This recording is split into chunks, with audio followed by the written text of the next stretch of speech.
সময়ের সাথে সাথে যুগের পরিবর্তনে বদলে যাচ্ছে মানুষের চাহিদা ও কাজের ধরন। আগে যে কাজ করতে দিনের পর দিন সময় লাগতো সেই কাজ এখন করা যাচ্ছে মাত্র কয়েক মিনিটেই, এবং সেই সাথে বাড়ছে মানুষের বেকারত্ব।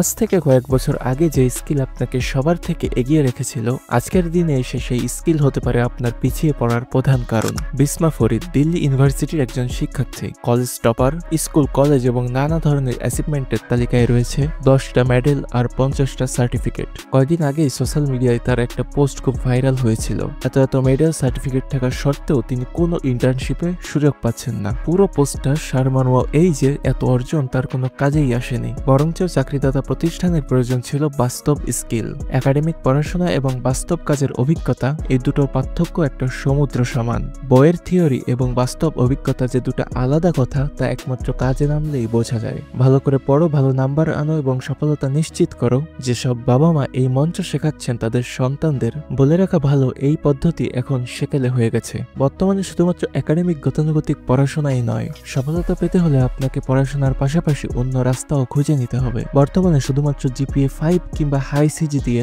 উজ্জ্বল ভবিষ্যতের গ্যারান্টি দেওয়া যায় না, কারণ শিক্ষার্থীর সংখ্যা প্রতিনিয়তই যেমন বাড়ছে সেই সাথে বাড়ছে সাফল্যের হারও। প্রতি বছরই অনেক শিক্ষার্থী তাদের পড়াশোনার ইতি টেনে ছুটছে চাকরির বাজারে। বেশিরভাগের হাতেই রয়েছে কয়েকটি সফল একাডেমিক সার্টিফিকেট, কিন্তু কাজ জানে কয়জন? 2024 সালে এসএসসি পরীক্ষা দিয়েছিল 20,24,000 শিক্ষার্থী, যার মধ্যে জিপিএ 5 পেয়েছিল 1,82,129 জন। ঠিক তার 15 বছর আগে 2010 সালে এসএসসি পরীক্ষার্থীর সংখ্যা ছিল প্রায় 12 লক্ষ, যার ভেতর জিপিএ 5 পেয়েছিল 76,749 জন। খেয়াল করে দেখুন, 2010 থেকে 2024 সালে পরীক্ষায় অংশগ্রহণকারী শিক্ষার্থীর সংখ্যা বেড়ে দাঁড়িয়েছে 87%, আর জিপিএ 5 এর সংখ্যা বেড়েছে প্রায় দ্বিগুণেরও বেশি। হিসাবটা বেশ স্পষ্ট, প্রতিযোগিতা বেড়েছে অনেক গুণ বেশি। বাংলাদেশ পরিসংখ্যান বোর্ডের সর্বশেষ শ্রমশক্তি জরিপ অনুযায়ী এই 15 বছরে বাংলাদেশে বেকার মানুষের সংখ্যা বেড়ে দাঁড়িয়েছে 26,60,000। এর মধ্যে শুধুমাত্র 2022 সালে মোট বেকার জনসংখ্যার মধ্যে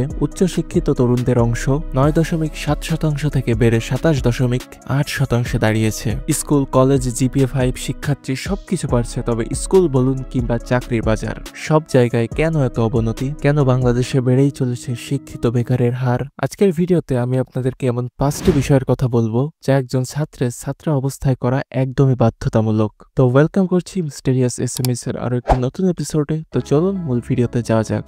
প্রথমেই আসে ডিজিটাল স্কিলের কথা। একাডেমিক পড়াশোনা আপনার বইয়ের পাতায় থাকা থিওরি শেখাবে, আর ডিজিটাল স্কিল দিয়ে সেই থিওরিতে প্রাণ দেওয়া যাবে। আমি আবার এটা বলছি না যে একাডেমিক পড়াশোনার দাম নেই, মোটেই না। একাডেমিক পড়াশোনার দাম আছে এবং অবশ্যই আছে, কিন্তু বর্তমানে অসাধারণ সব টেকনোলজির দুনিয়ায় সাধারণ পড়াশোনা দিয়ে বাজিমাত করা আসলেই কঠিন, বলতে গেলে অসম্ভব। বিভিন্ন বড় বড় কোম্পানি, কর্পোরেট অফিসগুলা তাদের এমপ্লয়ীদের ভেতর খোঁজে এক্সট্রা স্কিল। চাকরির যোগ্যতায় আপনার যদি একাডেমিক পড়াশোনার পাশাপাশি Excel, Microsoft office, graphics design, programming কিংবা ভিডিও এডিটিং এর মতো অন্যান্য ডিজিটাল স্কিল থাকে, তবে আর আপনার চাকরি ঠেকায় কে? চাকরি হোক কিংবা বন্ধুত্বের সার্কেল, সব জায়গায় হতে পারবেন আপনি এক অনুপ্রেরণা। আর এক্সট্রা কোনো ডিজিটাল স্কিল অর্জন কিংবা ডেভেলপ করার মোক্ষম সময় হচ্ছে ছাত্র জীবন। আমাদের উচিত প্রতিদিন কমপক্ষে 1 ঘন্টা সময় দিয়ে ডিজিটাল কোনো স্কিল শেখা। ধরুন, আপনি যদি লিখতে পছন্দ করেন তাহলে আপনি বিভিন্ন ধরনের কন্টেন্ট রাইটিং কিংবা ব্লগ তৈরি করতে পারেন, শিখতে পারেন বিভিন্ন ধরনের প্রোগ্রামিং ল্যাঙ্গুয়েজ, কোডিং, ডেভেলপ করতে পারেন আপনার গ্রাফিক্স ডিজাইন কিংবা ভিডিও এডিটিং স্কিল। আর বর্তমান সময়ে এসব স্কিল শেখার সুযোগ আপনার হাতের নাগালেই। ইউটিউবেই এখন পাওয়া যায় সবকিছু। তাছাড়া বিভিন্ন এআই টুলস তো আছেই। সোশ্যাল মিডিয়া কিংবা ইউটিউব দেখে স্কিল অর্জন করে সেই স্কিল ব্যবহার করে এখন অনলাইন থেকে ইনকাম করা খুবই স্বাভাবিক একটা বিষয় হয়ে গেছে। আর এই সমস্ত ডিজিটাল স্কিল অর্জন করেই বেশি ইনকাম করতেছে স্টুডেন্টরাই। সুতরাং আপনি কেন পিছিয়ে থাকবেন?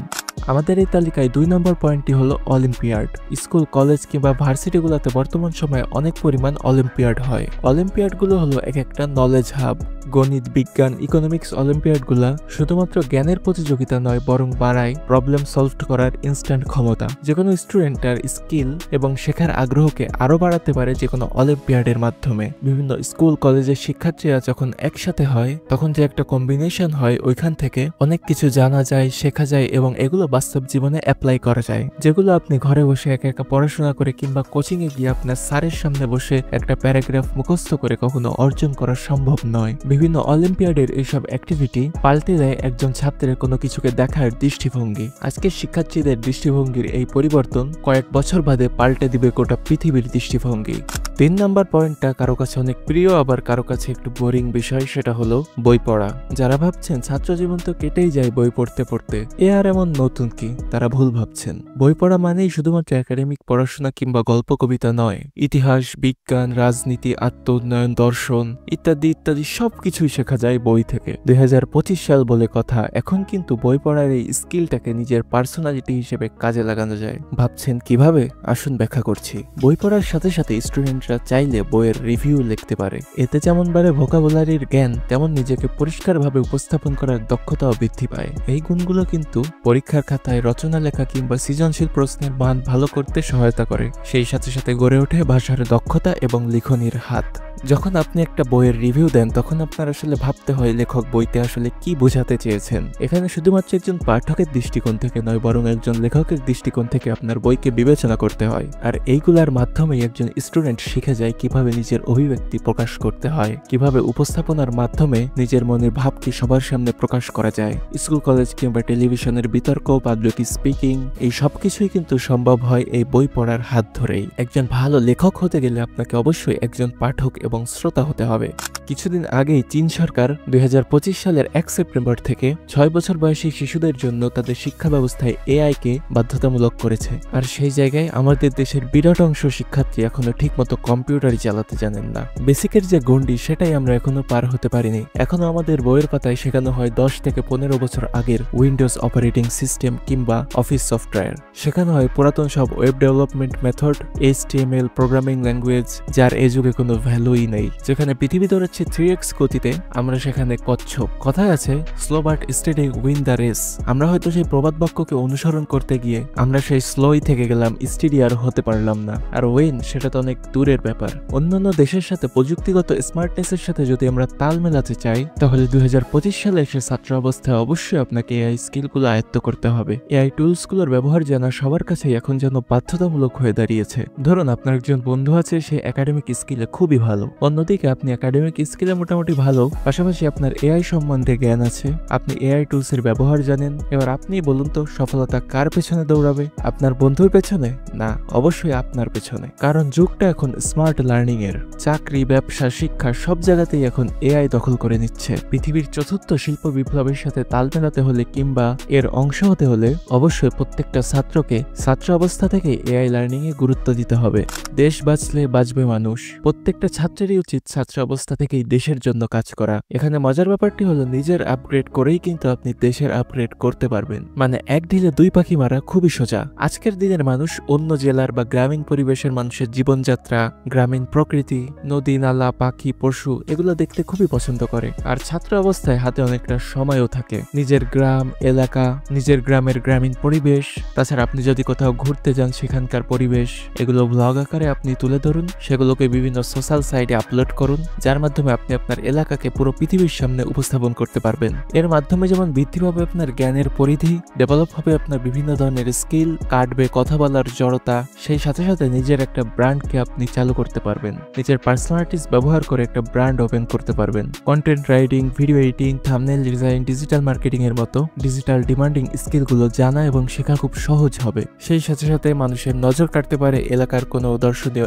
স্থান, খাবার কিংবা কোনো সমস্যা। বিনামূল্যে ডিজিটাল ট্রেনিং সেন্টার, শিক্ষা সেশন কিংবা সেমিনার নিয়ে ছাত্ররা ঝালিয়ে নিতে পারে নিজেদের ডিজিটাল স্কিলকে। সেই সাথে সাথে ডেভেলপ করতে পারে পাবলিক স্পিকিং, এমনকি অর্জন করতে পারে লিডারশিপের মতো গুণ। এলাকার ছোট ভাই বোন বন্ধুদের জন্য সপ্তাহে বা মাসে 1-2 দিন মাইক্রোসফট অফিস, ওয়ার্ড, ক্যানভা ইত্যাদি শেখানোর মাধ্যমে গড়ে উঠতে পারে একটা স্মার্ট ডিজিটাল সার্কেল। এই যে ব্যাপারগুলো আপনাকে বললাম, একটা জিনিস খেয়াল করবেন যে এইগুলোর মাধ্যমে আপনাকে ছাত্র অবস্থায় একজন শিক্ষকের যে দক্ষতা, একজন শিক্ষকের যে বৈশিষ্ট্য, এগুলো আপনাকে ছাত্র অবস্থা থেকে অ্যাডাপ্ট করতে সহযোগিতা করবে। কে জানে, হয়তো এই স্কিল আপনাকে ভবিষ্যতে কোনো স্কলারশিপের সুযোগ করেও দিতে পারে। আপনার এলাকায় চারপাশে এমন অনেক মানুষ আছে যারা হস্তশিল্পে খুব পারদর্শী এবং টুকিটাকি হস্তশিল্পের কাজও করে। তাদেরকে আপনি শেখাতে পারেন কিভাবে এটা সঠিকভাবে ফটোগ্রাফি করে ডিজিটাল প্ল্যাটফর্মে ডিজিটাল মার্কেটিং এর মাধ্যমে বিক্রি করা যায়। এগুলো নিজে শিখে এবং অন্যকে তা শিখিয়ে ছাত্র অবস্থা থেকে আপনি ডিজিটাল মার্কেটিং এর প্র্যাকটিসটা সেরে নিতে পারেন।